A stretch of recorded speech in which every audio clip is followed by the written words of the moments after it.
বার্সেলোনার জীবন কাঠি জাভি, তার ছোঁয়াতে বদলে গেল বার্সা। বার্সেলোনাকে বদলে দেওয়ার কারিগর তিনি। জাভি কি জাদুকর নাকি বাজিকর? তিনি দেখিয়ে দিলেন ইচ্ছে থাকলে সবই সম্ভব। কি নিদারুণ দুঃখই না বয়ে বেড়াচ্ছিল বার্সার খেলোয়াড় থেকে শুরু করে ক্লাব কর্তারা। সাবেক প্রেসিডেন্ট বার্তামেউর স্বেচ্ছাচারিতা, লিওনেল মেসির মন ভাঙা, এরপর লা লিগার আর্থিক নিয়মে আটকে শেষ পর্যন্ত তার ক্লাব ছাড়া। খাদে পড়ে যায় ঐতিহ্যবাহী ক্লাবটি। সেখান থেকে একটু একটু করে এই দলটাকে বদলে দেন জাভি হার্নান্দেজ। হ্যাঁ, এটা ঠিক, তার জাদু আর খেলোয়াড়দের দারুণ পারফরমেন্স মিলেই আজ বার্সা আবার স্পেন সেরা। সেই কঠিন পথের সুন্দর যাত্রার গল্পটা একবার শুনে নেওয়া যাক। 2021 সালের নভেম্বরে বিভীষিকাময় এক সময় বার্সেলোনার দায়িত্ব নিয়েছিলেন জাভি হার্নান্দেজ।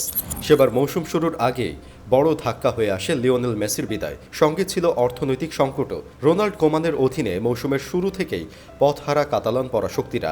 এক পর্যায়ে শিরোপা জয় তো দূরে থাক, সেরা চারে থাকাও মনে হচ্ছিল অনেক দূরের বাতিঘর। এমন পরিস্থিতিতে যে কোনো কোচকে দায়িত্ব নেওয়ার আগে দ্বিতীয়বার ভাবতে হবে। কিন্তু জাভি ভাববেন কেন? তিনি যে ঘরের ছেলে, ঘর সামলানোই তো তার কাজ। তাই সব প্রতিকূল পরিস্থিতি মেনে নিয়েই কোমানের বিদায়ের পর বার্সা কোচের দায়িত্ব নিজের কাঁধে তুলে নেন জাভি। কিন্তু দায়িত্ব তো নেওয়াই যায়, সেটি পালন করা তো মোটেও সহজ নয়। যে দলটিকে ট্রেবল জিতিয়ে ক্লাব ছেড়েছিলেন ভরাডুবিতে, সেই বার্সা চোখে রীতিমতো অন্ধকার দেখছে। গোটা স্কোয়াডের আত্মবিশ্বাস তখন তলানিতে নেমে গেছে। তখন বার্সার শিরোপা না জেতার বয়সও 2.5 বছর।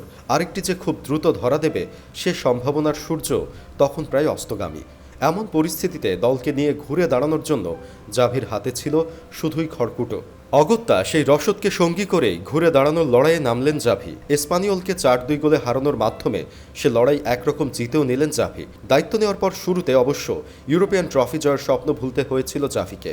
তবে বড় কিছুর স্বপ্ন বাদ দিয়ে জাভির প্রথম লক্ষ্য হয়ে দাঁড়ায় দলকে পরের মৌসুমে চ্যাম্পিয়ন্স লিগ খেলার যোগ্যতা অর্জন করানো। এর বাইরে সবকিছুর ঊর্ধ্বে জাভির জন্য মূল চ্যালেঞ্জ ছিল দলের মাঝে শৃঙ্খলা ফেরানো এবং দলকে আত্মবিশ্বাসী করে তোলা। যদিও কাজটা ছিল পাহাড় ভাঙার মতোই কঠিন। সে সময় দায়িত্ব নিয়ে দলের পুরো চিত্র বুঝতে জাভি শরণাপন্ন হন কাছের বন্ধু এবং একসময়ের সতীর্থ বুস্কেটসের। কিন্তু জাভির সময়ের চেয়ে তখন দলের মাঝে অনেক কিছুই বদলে গেছে। একটা সময় ছিল যখন বার্সায় নিয়মের বাইরে কিছুই হতো না। দেরি করে আসলে খেলোয়াড়দের জরিমানা দিতে হতো, আর সবকিছু তখন হতো একেবারেই ঘড়ি ধরে। কিন্তু বুস্কেটস জাভিকে জানান সে নিয়ম তখন দল থেকে উধাও হয়ে গেছে। 6 বছরে বদলে গেছে আরও অনেক কিছু। প্রিয় ক্লাবের এমন পরিবর্তন জাভির জন্য ধাক্কার মতোই ছিল। তখন সেসব শৃঙ্খলাকে প্রতিষ্ঠা করাকেই নিজের প্রথম কাজ হিসেবে নেন জাভি।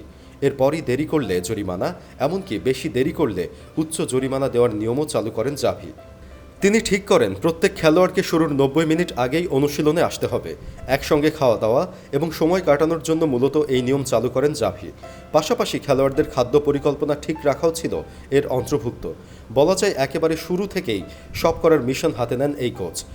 জাভি যখন দল পুনর্গঠনে ব্যস্ত, তখন চির প্রতিদ্বন্দ্বী রিয়াল মাদ্রিদ রীতিমতো উঠছে। সে মৌসুমে কার্লো আনচেলত্তির দল লা লিগা এবং চ্যাম্পিয়ন্স লিগ জিতে নেয়।